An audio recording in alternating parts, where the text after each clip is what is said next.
What is going on, everyone? Welcome into Big Time Football Talk. So last night, the Pac-12 title game, I just want to say this. That was a pretty fun game to watch. I didn't really have a lot of big expectations for that game, except I wanted to see USC win because I wanted to potentially see them have a shot to make a statement in the playoffs, but to get in the playoff. But good physical, hard-hitting game. And I know it was a championship game, but I really love the way Oregon came out early, got 2 interceptions on Slovis. Slovis really looked a little bit rattled last night, which is, something you don't really see too often from him. He's normally a pretty level-headed guy, and he's one of those guys that's very talented and plays super well, even if they lose a game. So that was kind of shocking to see last night, but, this really goes to show that Clay Helton, I don't think, is that great of a coach because, average coaches can get on hot streaks. You look, some guys, Clay Helton 2017 got them on a hot streak. They had Sam Darnold at quarterback. They won the Pac-12 title. The 2017 USC team reminded me a lot of this 2020 USC team because they got on a hot streak, won some close games, and made some things happen. And they were, everyone was, wondering if they were really a contender, and then, kind of had a letdown. But, the 2017, not really like a letdown because they won the Rose Bowl against a very good Penn State team, but a letdown in the sense that they lost a couple games earlier. I think they started like 1-2 that year or something like that. So, yeah, that was my take on that. That, Helton, I don't know how much long you stay there, but me and my dad are talking about that Helton's really done a good job of recruiting at USC, especially quarterbacks Slovis, Sam Darnold. Actually, it might have been the regime before that recruited Darnold, but point being, they brought in JT Daniels, obviously at Georgia right now, tearing it up. So, but yeah, it was a good season for USC. It was I was impressed. They got great players in the skill position. Amon-Ra St. Brown, Drake London, and Tyler Vaughns has had a very productive career. And the USC doesn't really. I get frustrated with the USC defense because it always doesn't play super well as a unit. If you look, they have some really talented, highly recruited guys on the defensive side of the ball, and the linebacker Che Tufeli and Drake Jackson at defensive end, but they don't. It doesn't always look like a cohesive unit playing super well together, and that was one thing I was a little disappointed with USC, the defense last night, even though I guess they did make some key stops late, and then you saw Slovis throw the interception, and but Oregon's defense looked pretty well. Javon Holland opt-out hurts, but Kayvon Thibodeaux, what an animal at defensive end, a guy that Oregon picked right out of USC's backyard from the Los Angeles area, and he's going to be one of those guys probably likely in the 2022 NFL draft that you're talking about is the number one pick, like a Chase Young, Nick Bosa, Jadeveon Clowney type talent, likely the first overall pick in the draft. If not first, somewhere in the top 3 because he is this just an animal, 6'5", 6'6", 250. He's going to make one NFL team super happy one day, likely in 2022. So, but yeah, I wanted, the Pac-12 got so much disrespect this year. I wanted to see USC versus Bama come in that 4 spot because if there was chaos likely, like say Notre Dame loses big to Clemson today, if we're filming this on Saturday morning, so the other championship games have yet to come, the ACC, Big Ten, and SEC. I wanted to see USC versus Bama. That was the matchup we didn't get early on in the year. It was a matchup that a lot of people were craving for. And, the Pac-12, a lot of people didn't really care if they played this year, sadly. And I'm one of the people that I like Pac-12 football. I've defended the Pac-12. I don't think it's as bad a conference as, people from the SEC and Big Ten and, ACC kind of want to write it off sometimes. I think there's still some good football, and there's a lot of great players in the Pac-12. But those would be traditional powers, better for ratings than like a Cincinnati or I don't even know who is Iowa State.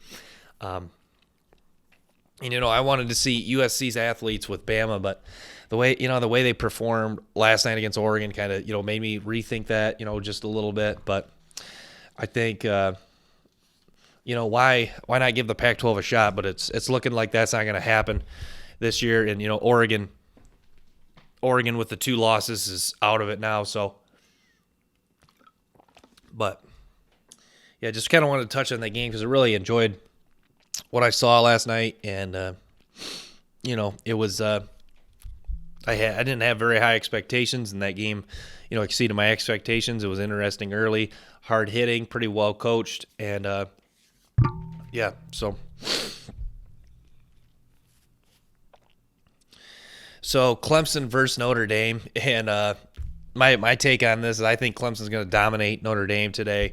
If you look last game, Clemson wasn't at full strength. Notre Dame was. Lawrence, Skalski, they had several starters out in the game, and you could, if the old win is a win, it's you got to play. I don't know. I mean, the thing is, I don't know. If I'm Notre Dame, I'm very excited for this opportunity, and I think Ian Book touched on this a little bit in his interview. This is a chance to really make a huge statement if you're Notre Dame football. It's a no excuse. I always love these no excuse games. Sometimes, there's a lot of key guys out for the other team, or especially this year with there's guys out with COVID. But Clemson really is at full strength, so. Notre Dame, if they win this game, I think this is because Notre Dame is, like we talked, they are a team that is just fighting and clawing to get the recognition of the Clemson, Bama, Ohio States as far as that top elite level. And this is a game, if they come out and make a statement and win and beat Lawrence, this is a game where you put Notre Dame in that that top 3, top 4 teams in the discussion truly, because they're ranked in the top 4 right now. I think they're second, but I don't think a lot of people really think of Notre Dame as that elite tier. I mean, unless you're a Notre Dame fan, but not to sound like I'm bashing Notre Dame, but realistically, a lot of people in the country don't consider them in that point, because you saw 2012 against Bama in the championship game, they got dominated. You've seen them 2018 in the playoff versus Clemson, they were dominated, and then it's just. Even last year against Michigan in a game where they had a really good team, they came out and didn't really play very well. I know it was like a raining game, and I know that was a must-win for Michigan, but still, that was a disappointment there. So with Lawrence, Skalski, and company back on the defense, I expect Clemson to, win big. Notre Dame, I think, will hang around for a few quarters. I think this is a game that you'll see maybe Clemson pull away in the third or fourth quarter. I think the Vegas point spread's about 10.5 today. So, yeah, be interesting. But I think Clemson takes care of business here. We'll talk about a little bit about the Big Ten championship. I just want to touch on briefly. I think Ohio State should have no problems with Northwestern.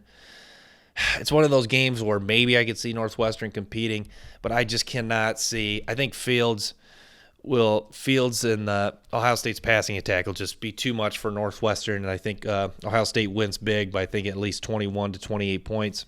So, Florida versus Alabama.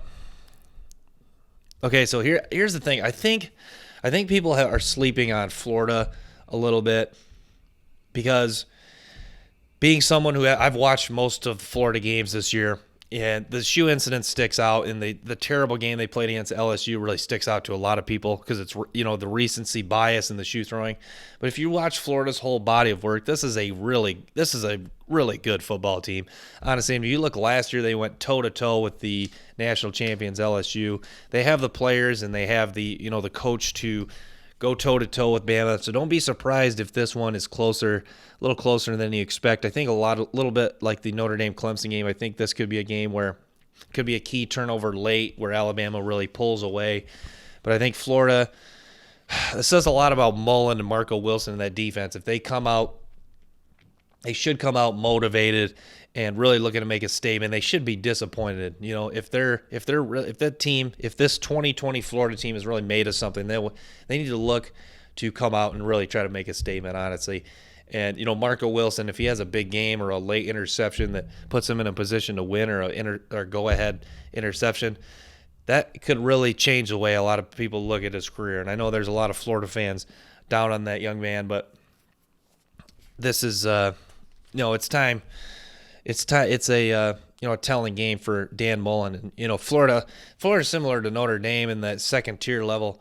If they come out and get a big win, a statement win here, then they could be in the discussion next year as a top 4 team, and the team that likely a lot of people will have is in playoff discussion, even though they'll be losing a lot of guys like Trask and Pitt's likely gone, Marco Wilson, but yeah, so I'm excited for these championship games. A lot of your gut feeling is telling you there'll be blowouts, but of these 3 games, odds are there could be one surprise score at the end. I'm not saying there will.